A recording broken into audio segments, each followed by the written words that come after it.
Gloire à Dieu. Alléluia. Que le Seigneur nous bénisse. Nous te rendons grâce et te disons merci. Merci de nous donner la force. Merci de nous donner le souffle de vie. Merci de nous relever, de nous bénir, de nous guider. Merci Seigneur pour ton esprit qui fait son œuvre dans nos cœurs, afin que davantage nous ressemblions à Jésus-Christ, notre Sauveur et Seigneur. Que je diminue Seigneur et que toi seul sois élevé. Parle à nos cœurs au nom de Jésus. Amen. Frères et sœurs, nous vous saluons au nom du Seigneur Jésus-Christ. Que Dieu nous bénisse et que sa grâce soit sur nos vies. Matthieu chapitre 24. Matthieu chapitre 24, le verset 4 jusqu'au verset 7. Jésus leur répondit, prenez garde que personne ne vous séduise, car plusieurs viendront sous mon nom, disant, c'est moi qui suis le Christ, et ils séduiront beaucoup de gens. Vous entendrez parler de guerre et de bruit de guerre, gardez-vous d'être troublés, car il faut que ces choses arrivent, mais ce ne sera pas encore la fin. Une nation se lèvera contre une nation, un royaume contre un royaume, et il y aura en divers lieux des famines et des tremblements de terre. Amen. Voilà ce que nous dit le Seigneur Jésus-Christ, notre Maître et notre Seigneur. La parole de Dieu dit que les apôtres ont posé une question à Jésus. Ils ont dit au verset 3, quand cela arrivera-t-il? Et quel sera le signe de ton avènement et de la fin du monde? C'est les disciples qui ont posé la question à Jésus. Ils étaient préoccupés de connaître les signes de la fin des temps. C'est vrai qu'aujourd'hui, ce n'est pas ce qui préoccupe certaines races de chrétiens. Est-ce que le Seigneur revient bientôt? Quels sont les signes annonciateurs du retour de Jésus? Ce n'est pas ce qui préoccupe aujourd'hui les chrétiens modernes. Et ce qui les préoccupe, comment acheter des jets privés, rien contre cela. Comment avoir des bateaux et circuler dans leur capitale. Comment faire fortune, devenir immensément riche. Je n'ai rien contre tout cela. Mais les disciples en leur temps étaient préoccupés par l'avènement du Seigneur. Ils ont demandé au Seigneur quel sera le signe de ton avènement et la fin du monde. Le Seigneur leur dit, la première chose que vous allez voir pointer le nez, c'est la séduction. Prenez garde que personne ne vous séduise. Prenez garde que personne ne vous séduise, dit Jésus. Le thème que je voudrais partager avec vous est intitulé « La séduction religieuse gagne du terrain ». La séduction religieuse gagne du terrain parce qu'il y a plusieurs types de séduction.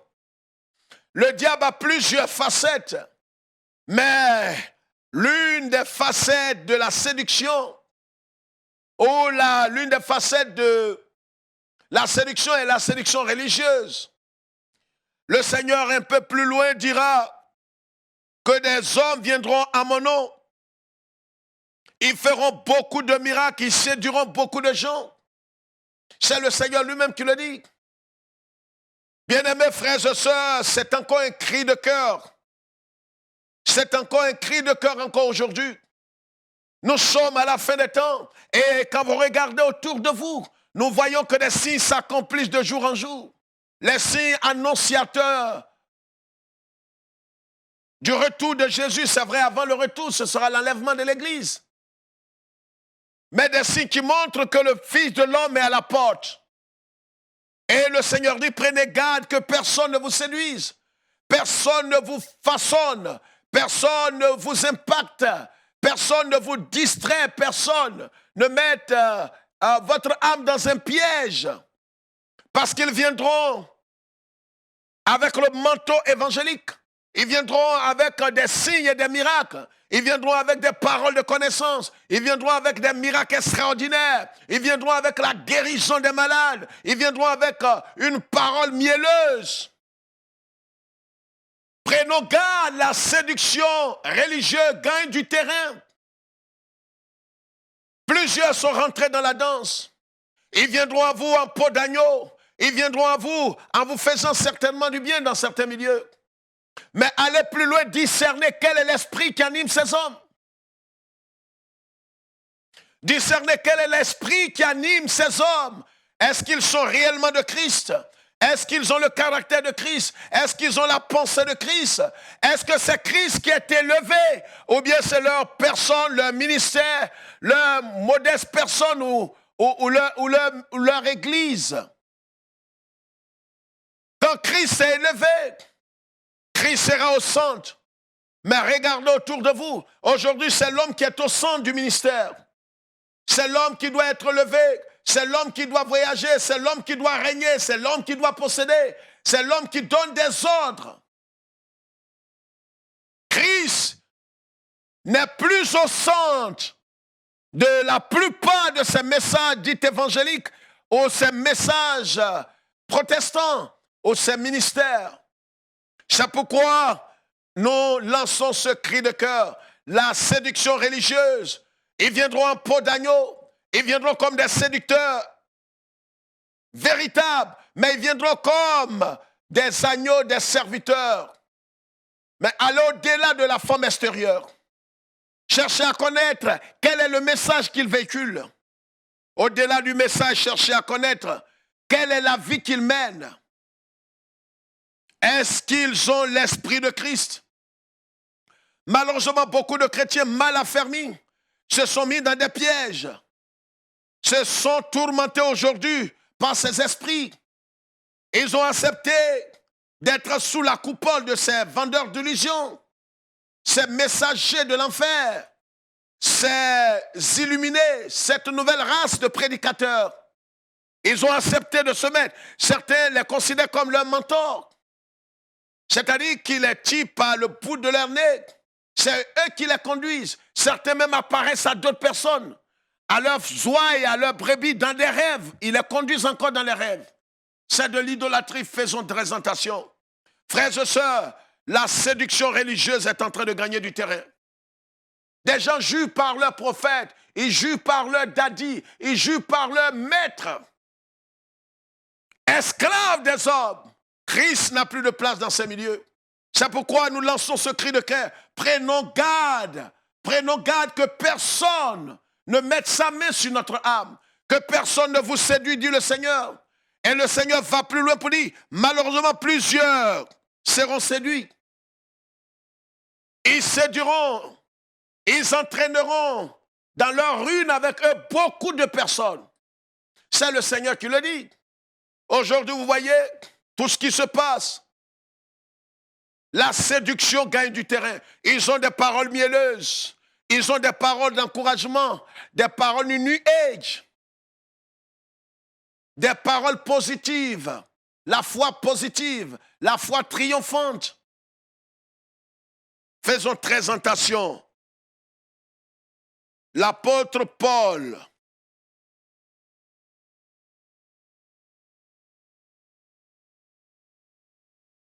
dans son épître, dans sa deuxième épître aux Corinthiens, donne une parole importante ici, frères et sœurs. Vous ne devez laisser personne vous distraire au sujet de votre salut. Voilà ce que dit Saint Paul par le Saint-Esprit dans sa deuxième épître aux Corinthiens. Il dit, oh, si vous pouvez supporter de ma part un peu de folie, mais vous me supportez, car je suis jaloux de vous d'une jalousie de Dieu, parce que je vous ai fiancé à un seul époux, pour vous présenter à Christ comme une vierge pure. Voilà comment est-ce qu'il introduit ce chapitre. Il est jaloux d'une jalousie sainte, d'une jalousie de Dieu. C'est pourquoi nous nous tenons ici, frères et sœurs. Nous ne sommes pas jaloux que tu aies des guettes, des avions, des bateaux, des voitures, que tu aies fait fortune. Le problème, est-ce que tu es encore lié au Seigneur? Est-ce que tu as encore le témoignage du Saint-Esprit, que tu es encore dans la foi? L'apôtre Paul dit aux Corinthiens, je suis jaloux de vous d'une jalousie sainte, parce que je vous ai fiancé à un seul. Je ne vous ai pas fiancé à une dénomination. Je ne vous ai pas fiancé à un prophète des nations. Je ne vous ai pas fiancé à un bishop, à un archevêque, Je ne vous ai pas lié à une organisation idolâtre. Je ne vous ai pas placé sous l'autorité des mentors. Mais je vous ai fiancé à une seule personne. Ce n'est pas le cas aujourd'hui.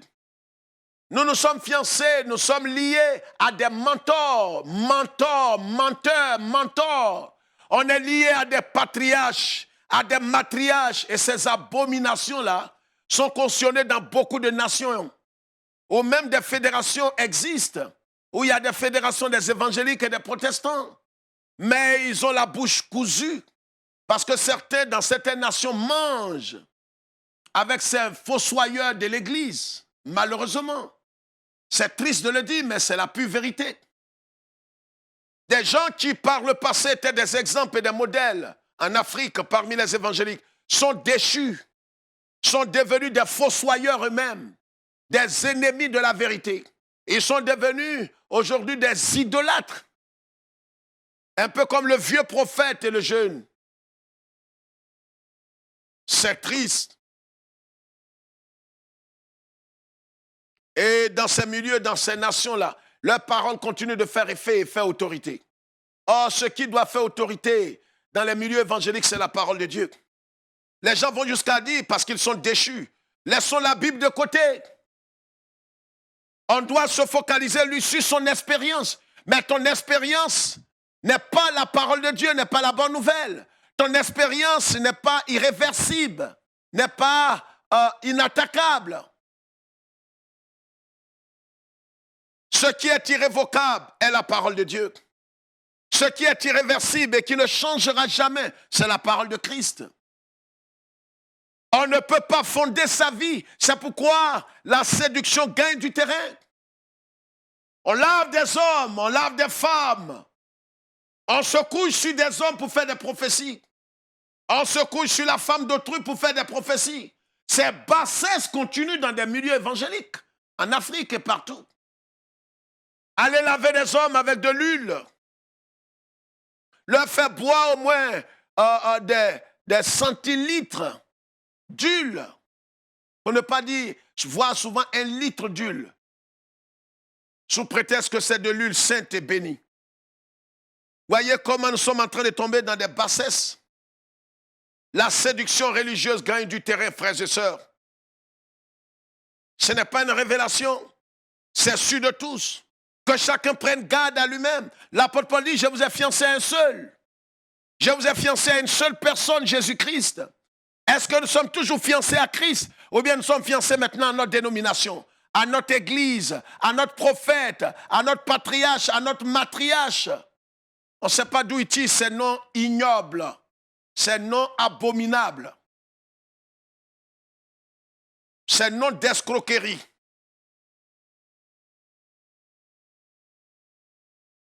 Car je suis jaloux de vous d'une jalousie de Dieu, parce que je vous ai fiancé à un seul époux, pour vous présenter à Christ. Donc celui à qui nous sommes liés, et nous devons rester liés toute notre vie, c'est Jésus-Christ. Jésus-Christ crucifié. C'est à lui seul que nous sommes éternellement liés. Vous comprenez? Et l'apôtre dit ici, toutefois, de même que le serpent séduisit Ève par sa ruse, je crains que vos pensées ne se corrompent et ne se détournent de la simplicité à l'égard de Christ. Paul avait prophétisé. Paul était en train de dire des choses. Il a vu cela venir par le Saint-Esprit.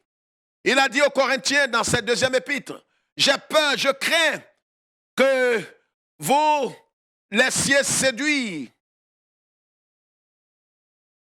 et que vous vous détourniez de la simplicité de Christ. Je crains que vos pensées ne se corrompent. Est-ce que cela n'est pas d'actualité? Des pensées sont corrompues. La croyance, notre conception de l'évangile, conception de Christ est corrompue. Les gens disent, mais tout le monde le fait. Je dois boire de la bière, je dois fumer. Est-ce que cela peut me conduire en enfer? On entend des doctrines dans les lieux publics aujourd'hui. Oh, pourrait avoir plusieurs femmes. Ce n'est pas ce qui va détruire ton salut. Une fois tu es sauvé pour l'éternité. Même si tu deviens un pervers, un homosexuel ou un délinquant, un dealer, non, une fois tu es sauvé, tu es sauvé. D'où vous tirez cette doctrine de démon? Quand le Seigneur dit, celui qui persévérera jusqu'à la fin, est-ce que de lui-même qu'il va persévérer? Non. Mais parce qu'il a entendu l'évangile et parce que le Saint-Esprit habite dans son cœur depuis sa régénération et que le Saint-Esprit l'interpelle quand il pêche contre Dieu. Alors, il se repent. Et l'apôtre Jean va plus loin pour dire, celui qui est né de Dieu ne pratique plus le péché. Donc, il ne peut pas demeurer délibérément et volontairement dans le péché, dans le mal. Celui qui est né de Dieu. C'est pourquoi nous devons faire très attention. Est-ce que nous sommes nés de Dieu? Aujourd'hui, le problème que nous avons dans les milieux évangéliques, c'est véritablement la conversion. La définition de la conversion. Quand dit-on qu'un homme est converti? Parce qu'il a imité des langues? Parce qu'il s'est fait baptiser par immersion? Parce qu'il fréquente assidûment l'église? Parce qu'il apporte son offrande et sa dîme? Alors on déduit qu'il est converti. On se trompe. On se trompe. Parce qu'il a fait des prières publiques. Certains même ont fait des confessions.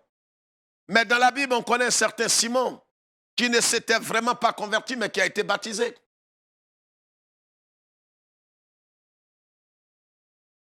Veillons sur notre définition de la conversion. C'est pourquoi aujourd'hui l'Église va à volo en grande partie. Pourquoi? Parce que nous ne voulons pas les fondamentaux de l'Église, de l'Évangile, de l'Église de Jésus-Christ. On commence à être foulé aux pieds. On banalise maintenant les fondamentaux. Les choses les plus importantes. Et l'apôtre dit de la même manière que le serpent a séduit Ève par ruse. Et c'est comme ça que plusieurs aujourd'hui sont séduits par ruse. L'ennemi les a séduits, a captivé leur pensée. Aujourd'hui, certains ne jugent que par leur église, leur leader, leur chef, leur pasteur illuminé, leur prophète, leur patriarche ou matriarche. Toutes sortes d'abominations, mais comme l'esprit est capturé et qu'ils ont été, maintenant ils se détournent de la simplicité, ils n'aiment plus les choses simples. Repens-toi, marche simplement dans la simplicité de l'évangile. Renonce à ta vie, pardonne, permets au Saint-Esprit de t'éclairer, humilie-toi. Ça, c'est la simplicité de l'évangile. Mais on veut des choses compliquées. On veut des choses extrêmes. On veut que le prophète se prosterne et qu'il prenne de l'eau maintenant qu'il est prosterné devant l'autel. Et qu'on vienne devant lui en marchant en genoux. Cela se fait dans beaucoup de milieux maintenant. J'ai vu dans un milieu évangélique en Afrique de l'Ouest, nous avons coulé des larmes. Quand cette prophétesse apparaît, église évangélique, s'il vous plaît. Alors le jour que j'ai dit, il y a quelques années en arrière, j'ai parlé des sectes évangéliques. Les sectes pernicieuses avec la couverture, le vernis des évangéliques. Nous avons des sectes pernicieuses parmi nous, les évangéliques. Quand cette prophétesse apparaît, une Jézabel en personne, les chrétiens se prosternent. Ils vont jusqu'à faire des baisers sur son pied. Elle est mariée, s'il vous plaît. Elle a brisé pas mal de couples. Mais elle est révérende. Elle est prophétesse des nations. Vous comprenez ce que je dis? Et cela aussi marche aux yeux à la barbe des comités de pasteurs et des fédérations. Et quand vous parlez de ces choses, on vous dit non, on doit marcher ensemble parce qu'on prend le même Christ. Mais de quel Christ vous parlez? Vous parlez de Jésus crucifié, ressuscité d'entre les morts? Si réellement il habite dans ce cœur, le comportement, l'attitude de cette personne devrait changer. Aujourd'hui, on veut l'écuménisme évangélique. L'écuménisme. Voici le désastre et ce qui va faire couler beaucoup de milieux, dans beaucoup d'églises. L'écuménisme évangélique. C'est-à-dire, vous êtes des vendeurs de crabes, des dealers, des PD, des prédicateurs de l'évangile de prospérité, on doit être tous ensemble. Quelle abomination. Que Dieu épargne mon âme. Quelle bassesse. L'écuménisme évangélique. Tout le monde, on doit être ensemble, on parle le même langage. On doit rester ensemble. Et l'apôtre Paul dit, toutefois, de même que le serpent a séduit Ève, je crains que vos pensées ne se corrompent et ne se détournent de la simplicité à l'égard de Christ. Car si quelqu'un vient à vous, vous présente un autre Jésus, que celui que nous vous avons prêché, si vous recevez un autre esprit que celui que vous avez reçu, ou un autre évangile que celui que vous avez embrasé, vous le supportez bien. Aujourd'hui, quand quelqu'un vient, il prêche un évangile, vous allez être riche, vous allez régner, vous allez dominer, parce que c'est prêché par un prédicateur américain, comme si nous étions des esclaves, des gens qui ont perdu la raison, parce que celui qui a prêché cela vient des États-Unis, parce qu'il vient de l'Europe, parce qu'il vient de temps, parce qu'il a un jet privé, parce qu'il a une église de 100 000 membres. On est tombé aussi bas que ça. L'apôtre Jean dit, discernez toutes choses. N'accordez pas foi, n'accordez pas crédit à tout esprit, même s'il se fait passer pour Christ. Éprouvez-les pour savoir s'ils viennent de Dieu. Aujourd'hui, ce qui est la plaie de l'Église, c'est que dès que quelqu'un apparaît quelque part, on voit ses biens matériels, on lui accorde la caution. On lui accorde crédit parce qu'on se dit, il ne peut pas avoir tout ce monde, ce bétail. Il ne peut pas avoir toutes ces brebis, moutons. Il ne peut pas avoir toute cette fortune si Dieu n'est pas avec lui. Mais qu'est-ce que vous en savez? Allez plus loin, vérifiez sa vie, sa doctrine. Vérifiez ce qu'il prêche. Alors dès que des gens, en Afrique très souvent, dès que les gens viennent d'ailleurs, on leur sert tout. Aujourd'hui, certains ont vendu leur âme, vous le savez. Je n'apprends rien à qui que ce soit. Certains leaders religieux respectés ont vendu leur âme. Je parle des évangélistes, je ne parle pas des autres. Ont vendu leur vie, ont vendu leur église. J'ai assisté à une réunion une fois quelque part dans un pays africain où quelqu'un était venu proposer de l'argent. Il est prêt à financer, à construire les églises, à construire les hôpitaux. Après, on a discerné, on a su que c'était un agent des organisations sataniques. Mais il est venu avec la Bible et l'évangile. Faisons très attention. La séduction religieuse gagne du terrain. Bien-aimés frères et sœurs, nous devons discerner toutes choses. N'accordez pas foi à tout ce que vous entendez. N'accordez pas foi. C'est pourquoi tout ce qui se passe ici à LMTV, examinez tout à la lumière de la parole de Dieu. Faites comme les hommes de Béret. Examinez tout. Il y a des débats qui se font très souvent, ça n'est pas dit. Parce qu'il est passé à LMTV, il a dit une chose. Alors c'est parole de l'évangile. Non, pour votre salut, pour votre âme, pour la sécurité de votre vie. Discernez tout, examinez tout à la lumière de la parole de Dieu. Que Dieu nous bénisse et que le Seigneur nous aide à demeurer fermes. Discernons toutes choses à la lumière de la parole de Dieu. Restons vigilants. La séduction religieuse gagne du terrain. Prenons garde à nous-mêmes, que personne ne nous entraîne dans sa ruine. Car l'Église va très mal dans le monde entier. C'est à nous d'ouvrir les yeux. N'accordez pas foi à tout ce que vous voyez. Ce balai ou ces choses que vous entendez, ces rassemblements, ces groupuscules, ces associations, éloignez-vous de tous ces gens si vous n'avez aucune certitude du Saint-Esprit. Que Dieu nous bénisse et que Dieu se souvienne d'Israël et de Jérusalem, sa capitale éternelle. Que Dieu nous bénisse. Shalom.